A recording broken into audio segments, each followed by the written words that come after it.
Welcome, everyone, to the Lived Experiences. My name is Dr. Tamia Ryan, and I'm so excited to have you on today. Today, we're talking about the topic of unburdening your soul, letting go. And I have our special guest here, Mr. Miguel Lebron. And today, we're going to venture into the art of releasing emotional baggage, decluttering our minds, and finding peace through the art of letting go. So, Miguel, thank you so much for joining us. Miguel, tell us a little bit about yourself before we get started. Certainly. First of all, thank you for allowing me to be here and to share with you and your audience. As you said, my name is Miguel Lebron. I'm located in upstate New York, but because of technology, we can communicate with anyone. Yes. As a personal growth strategist, I help individuals who feel stuck become unstuck and accomplish their goals. I know firsthand what it is to feel stuck in a career, stuck in a relationship, stuck in a position where you feel powerless, where it doesn't matter what prayer you do or what positive thinking you do or positive affirmation. It almost feels like there's no getting out of this quicksand. And so individuals who feel like they're in that state are the individuals that I work with so that they can begin to dream again and establish a desired future state and then work towards accomplishing that desired future state. I do this through podcasting, one-on-one coaching, writing articles, and even speaking on stages. Great. Thank you so much. And for those listening, Miguel has a true dedication to coaching, leadership training, helping individuals and organizations transform, and really helping supporting clients through their journey of change. So we're really excited to have you on today and to talk about this topic of letting go, because we all are carrying some sort of baggage, right? Some of us are carrying heavier loads than others. And some of this stuff is stuff that's not even ours, that we've inherited and we've sort of started carrying it on behalf of other people. So I'm glad to talk to you about this topic. Can you share with me, in your experience, have you ever experienced emotional baggage, and what was your process of trying to let go of that? Certainly. With my experience, it all started when my daughter was months. I have 3 daughters, and when my first daughter was just a couple months old, I remember in the middle of the night, she started crying, and according to my wife, it was my turn to pick her up and put her back to sleep. And so I got up and I walked down the hall of our 2-bedroom apartment, went to my daughter's room, picked her up from her crib, held her in my arms, and it was the middle of the night, and we were living on the 8th floor of an apartment in a complex. And I remember looking out the window, and it was pitch black, so much so that all I saw was my reflection as I held my baby in my arms. And at that moment, all of these emotions that I had put to the side came back like a tsunami. It was the emotions of my father not being there when I was a child. My mother and my father, they divorced when I was 2 years old. And because of my father's addiction, he was in and out of my life and in and out of jail. And at that point, when I was holding my daughter, all of those emotions that I had compartmentalized and put to the side, they just came flowing back. I couldn't even control it. And not only was it flowing back, but I began to realize that, man, I was holding on to these things, holding on to these feelings, these letdowns, these unfulfilled promises. And I'd love to say that the following day I picked him up the phone and gave him a call. I'd love to say that. The reality is that it wasn't until a few years later. In fact, it wasn't until my mother passed away when I was really ready to be able to start the process of reconciliation with my father and be able to address those promises, those letdowns, those hurts, and not just confront, but be able to resolve it and move beyond it.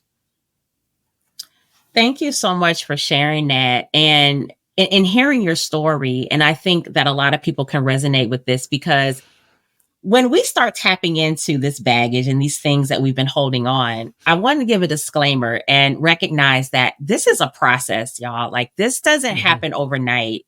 So just because we're acknowledging those feelings, it doesn't mean that we're going to snap our fingers and all of a sudden we're going to feel better. Right. So can you talk a little bit about that experience of what it felt like? Because it sounded like wounds were kind of opened back up once you started kind of acknowledging the feelings that you were having. Yeah, certainly. If you've ever moved into a building, apartment, a house, oftentimes as you're trying to unpack your things and position them in each room, and this is my room, this is the living room, this is the kids' room, etc.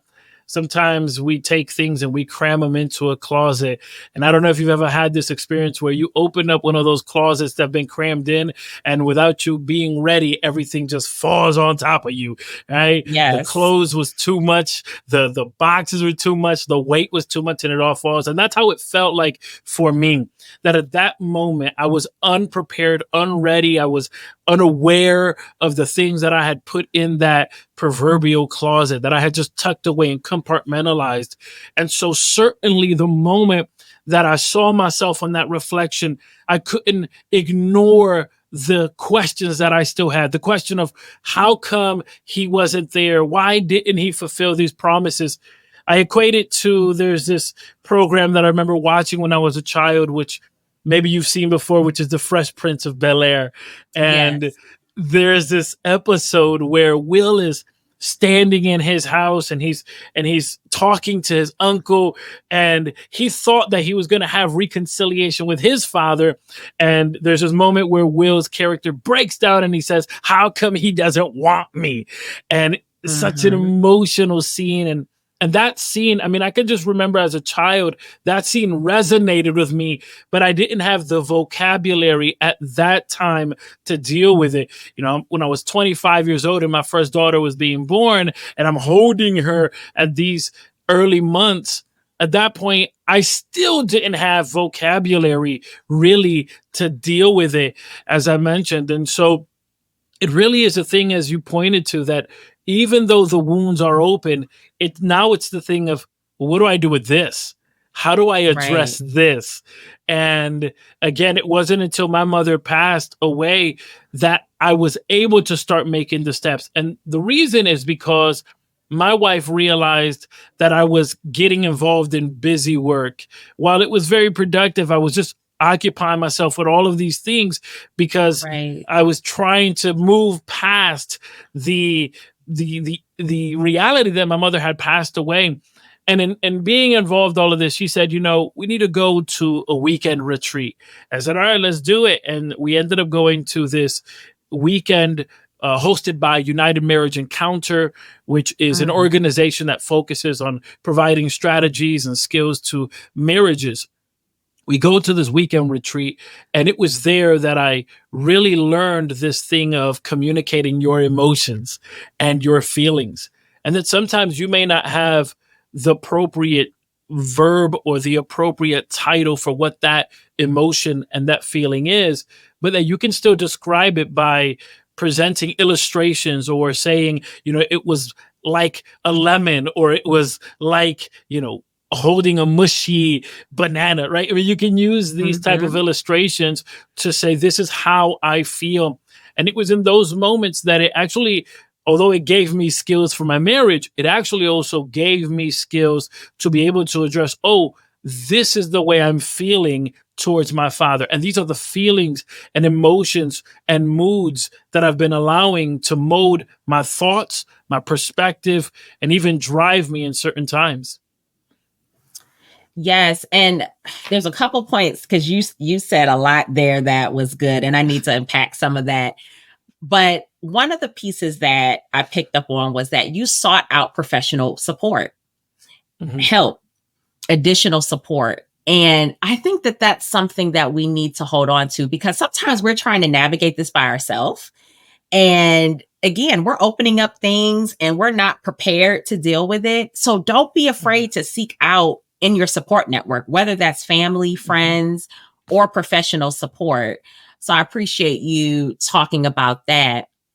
I also wanted to go back Mhm. to the point because what I'm hearing you say is forgiveness played a big piece in this.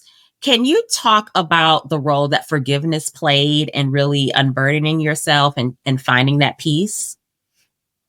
Certainly, the first thing for me was I needed to reach out without putting myself in harm's way, so to speak, right? I needed to be vulnerable, but still protect myself. And the way that I did this was that I decided to send my father an email. And in the email, I simply said, hey, I'd like to get together with you. Here's my availability. I'd like to sit down. I'd like to chat. I'd like to address some of the feelings and questions that I have about my mother, about you, about us. I'd like to address those things. Let me know when you're available. And so I just sent out the email. No expectations, no, it has to be done, or if you want to be, or no ultimatums. Just here's what I'd like to do. I'd like to get together. And I sent out that email. And it may have been a couple of days, it may have been about a week or so, but eventually he sent forth a response and he said, yep, I'm available. Let's get together this time. And we hatched out a time and we got together at a local billiards place here in Rochester. And, over some chicken wings and pool, we started dialoguing. But the very interesting thing, and really the key point here about the healing process, was that I went in there with no expectations. And oftentimes we allow our hurt to still influence these expectations that we have. And worst of all, we have expectations that go unannounced. And so we hold people accountable for these expectations that go unannounced, that are influenced based off of hurt. I knew I didn't want to do that. I know I didn't want to go in there with any expectations. In fact, I remember telling him that I have no expectations of what's going to happen after this. If we never hang out again, okay. If nothing results from this, okay. But at least here, I'd like to have a dialogue. And we were able to dialogue. And one of the interesting things that I found out is that he himself didn't find out who his father was until his mid-40s. And so it really resulted in he didn't know how to be a dad because he didn't have a dad. And while that doesn't justify the hurt that I felt, it at least allowed me to be able to paint a different picture and understand, okay, he didn't have the tools to be there. He didn't have that blueprint to be there or to go by. So in his mind, he's like, yeah, I'm not around all the time, but at least I'm around. And so there was that self-justification. For me, it was very important to be able to go in, number one, with no expectations. And then number two, be able to freely build from there. Like, okay, let's get together. No strings attached. If we get together 2 weeks from now, a month from now, okay. But then the next step in that healing process was, okay, now we're hanging out more. Now we're conversing more. Listen, now we have to set expectations, because the last thing I want is for us to go down this rabbit hole of we're just doing life and there's no expectations. I really believe that in order for me to inspect something, I have to lay down some expectations. And so there was a necessity of having some clear conversations of, hey, if I text you, you text me. If I call you, you call me. If we can't talk now. And so laying down those expectations was part of that healing process. So really sort of reestablishing the new rules. It's like, okay, we are now entering into a relationship. I've expressed that I understand, I'm showing forgiveness, grace, but I have these expectations now that are in place to protect myself. And I have to set these boundaries in order to move forward.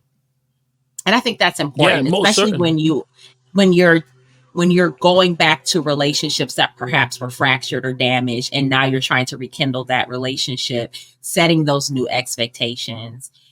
Just piggybacking a little bit on the topic of forgiveness. I know sometimes when people hear forgive, they think, well, I forgive, but I don't forget. I'm not going to forget what you did to me. And of course, when someone hurts us, when we experience trauma, we're not going to forget those memories. But how do you reframe that when you hear people say, I forgive, but I won't ever forget? I think the first thing that I've experienced or done is, okay, we have to create some space, right? If you and I are friends and there's a mutual respect, obviously, because we have a friendship, the mutual admiration, I'm bringing value to your life, you're bringing value to my life. And for some reason, rather you did something wrong to me or I to you, and for some reason at that moment, okay, we're both sensitive, we're both hurt, let's create some space. I think oftentimes one of the big issues is that people think forgiving means just picking up where we left off. It's like, no, that is not what I mean when I say I forgive you. That's not what I'm saying. Mhm. In fact, to me, and it's one of the things I teach to my daughters, is part of the process of asking for forgiveness, you need to also bring a resolution in that, hey, I apologize for what I said or for what I did, right? There has to be some specifications. There has to be that process in asking for forgiveness. And I think that sets a healthy balance of expectations. And so I think one of the big things is we often say, okay, I'm sorry, or I apologize, or we ask for forgiveness, or we accept someone's forgiveness. And it's like, okay, Mhm. now let's pick up how things were before. It's like, no, we can't, because I'm Right. not that same person because of this. It's like, if you ever been into a car accident, you could have been the greatest driver ever, but that one car accident changes you as a driver. It just Mhm. changes the way you experience driving, rather be on the highway, rather be on the main roads, but it just changes the way you are as a driver. It may not change entirely everything, but it's going to alter it. And so that fractured relationship, even if it was a minor infringement or situation, the reality is that it alters. And one of the things I think is important is like, okay, let's create some space here. And then let's come back and make sure that we're both having the same conversation, that it's not from an emotional place, but it's that from a logical place that we're thinking about, okay, what really is going to happen next in this relationship. So forgiveness to me, it's not like, okay, let's pick up where we left off. It's like, oh, wait a minute, let's really plan this out and address it accordingly. Yes, thank you for that, because it does take time and space, and you might be in a relationship, whether it's a friendship, romantic relationship, where it has become fractured, and now you have to take a step back and figure out realistically, how do we move through this? And how would you recommend, or what advice would you give to people? Because there is like this sort of balance that you have to have of acknowledging the past, but also trying to move forward. So how do you balance both of those components? I think every laceration can be a lesson, right? Every fractured can lead to something new, a discovery of yourself. But I also think that this is where space is really necessary.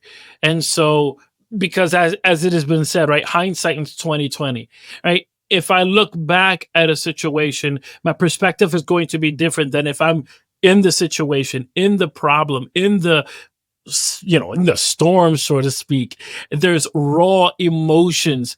I think sometimes people want to share their story and want to converse about it and talk about it, which I think is healthy. But I also think we should watch out that we not dwell on it to the point where it's like it's still fresh. It's still there. And it's like, but it happened 6 months ago, 7 months ago, 12 months ago, 5 years ago. It's like you're still talking about it like it just happened. There has to be this Mhm. process of space, and there has to be this process of creating a safe space of let's dialogue about it. But and I don't want to talk to with people that just want to cry with me. There are some people that are Mhm. professional criers, and all they want to do Yes. is cry. It's like, no, no, no, no, no. I want to be able to cry with you, but I also want you to be Mhm. able to say, all right, shake yourself off and let's get up. Let's do the right things. It's interesting when I hear Right. people who say, oh, I'm still working through this, whatever it may be. And it's like, okay, how are you working through this? In my own Mhm. way. It's like, what do you mean in your own way? Are you dialoguing with people? Are you really doing Right. the deep dive to see why this happened, or what are the triggers, or what are the pitfalls? And so to me, it's like Mhm. create the space, have the conversations, but then establish the proper steps to move forward. Again, as a personal growth strategist, that's really what I'm about. Is like, how do we get unstuck and then accomplish our Yes. goals? And in this case, our goal is to get to a healthier us, a version that's much more healthier mentally, emotionally, physically. But that doesn't happen by me just dwelling on the past. I think the Right. appropriate thing is when ready, and you may not be ready right now, but when ready, sit down and write out what happened from your perspective. You may be surprised that in the next few months, when you do the same exercise, your perspective will have changed.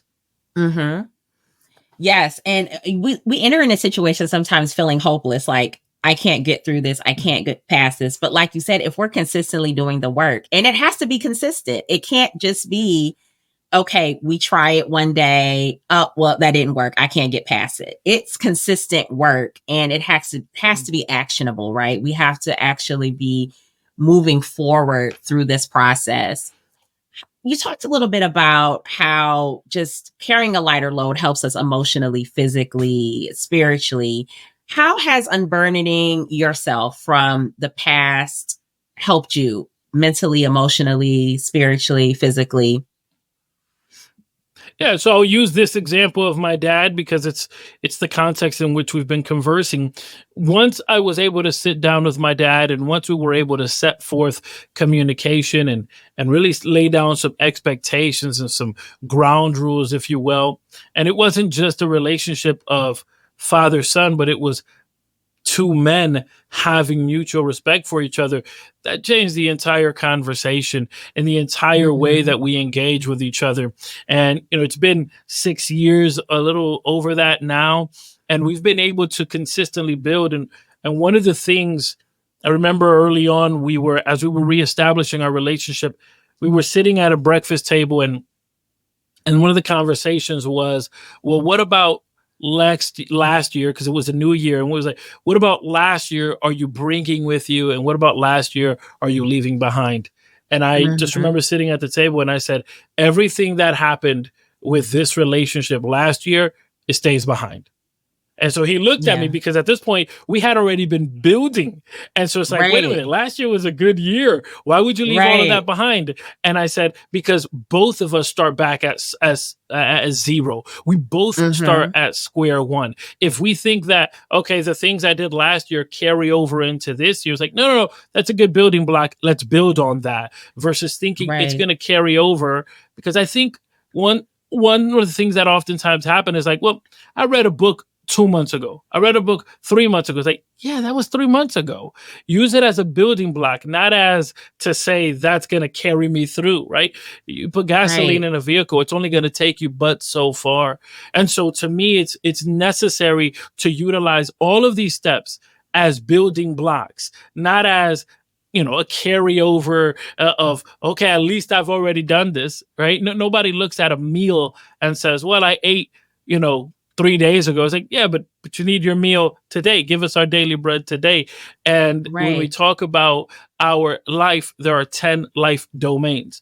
And so the moment that I began to have proper communication with my father, and the moment that I was able to address this and deal with this, all of the other 10 life domains began to get impacted in a positive way. We don't often realize it, but our physical health affects our emotional affects Yes. our spiritual affects us at our job, affects us in our hobbies. I mean, you think about depression, and I've been there before, but when you think about depression, the symptoms is that the very things that you enjoy doing, you no longer find joy in those things. So automatically this means that your emotional and mental status has affected the very hobbies that you have. Well, that's three life domains right there. And not to Mhm. mention your relationships take a hit, your financial life takes a hit. So when we talk about health, it's not just one thing or one dimension, it is all of the 10 life domains. Yes, because if one is out of sync, we're off balance, right? And Correct. Yep. it trickles down. It's a domino effect. And so now we're trying to conserve more energy and give to this area, and again, it's not balanced. And that impacts us, as you mentioned, physically. It all is rooted together. And sort of wrapping up here, can you talk a little bit about how the role of self compassion plays in this process of letting go? Because we do forgive others, right? But Mhm. sometimes we're harder on ourselves than anyone. Yeah, yeah. So, can you talk about the role of self compassion, grace, and how that has helped you, and how maybe you've also helped others and their journeys? I would walk around with this heavy burden. Like, man, I can't believe I said that. I can't believe I did that. I can't believe I went there. I can't believe I compromised myself in that fashion. And so I would walk around with this burden. And what we don't Mhm. realize is that a feeling becomes an emotion and an emotion becomes a mood. And one of the things we have to be careful with is entering into that mood. Like, you talk to someone who says, I'm in a bad mood. It's like, all right, well, how'd you get in this bad mood? Well, 3 days ago, somebody looked at me sideways. Like 3 days ago, 3 days Right. ago, right? So it all started with a feeling.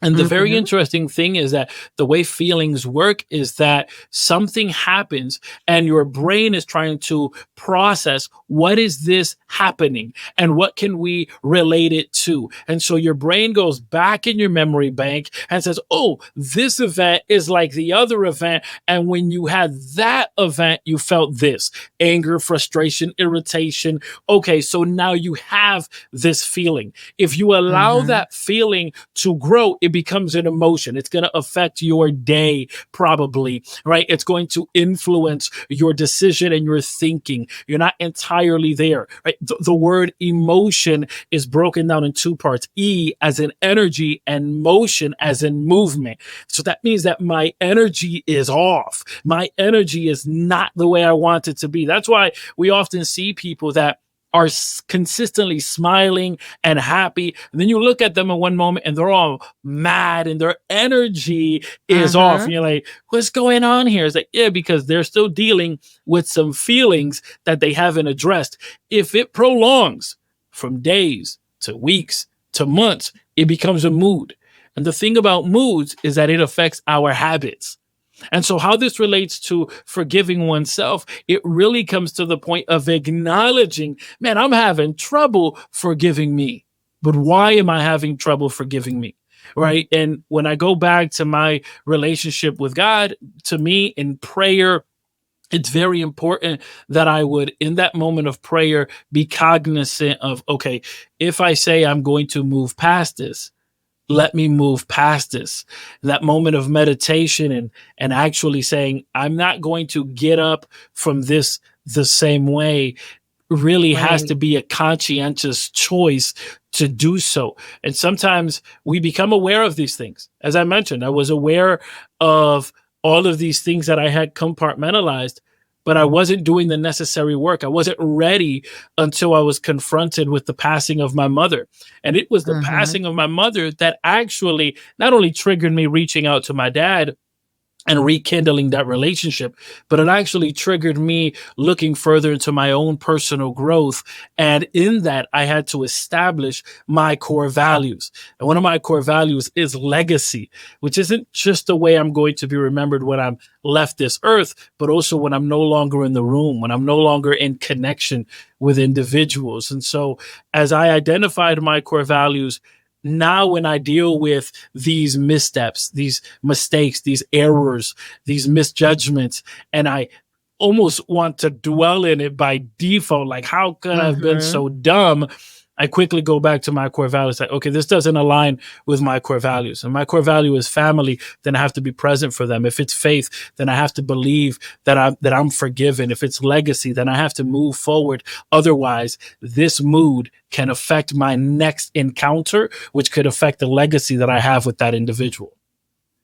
Yes, and those constant reminders that we have to give ourselves, right? It's almost like we're giving ourselves pep talks constantly Mhm. to keep ourselves encouraged, that we often do for other people. And sometimes we forget to do that for ourselves. And so just as you mentioned, being aligned with our values, our actions, consistently putting in the effort and the work, we can move past even the most traumatic events, as difficult as it is, and remembering that it's not, don't be ashamed to get help, to get support, whether that, Mhm. as you mentioned, is professional or family, friends. Having that network is really critical many times for us to be able to move through these things. I want to thank you so much for taking the time out today to talk to us about this topic. As I mentioned, Miguel is busy at work helping individuals, organizations really find their own clarity and purpose. Is there anything you would like to share about your business? We'll also have that in the description of the podcast so people can look you up and reach out to you and connect with you as well.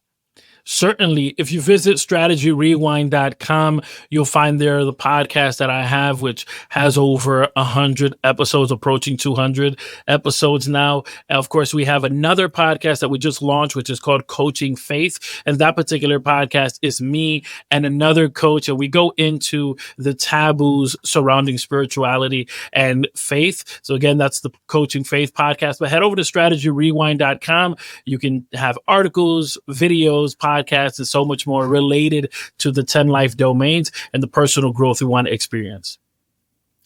Thank you so much, Miguel. And thank you, listeners. This is the Lived Experiences. I hope to have you back on again soon in the future. And Yes, we'll ma'am. see everyone back next time.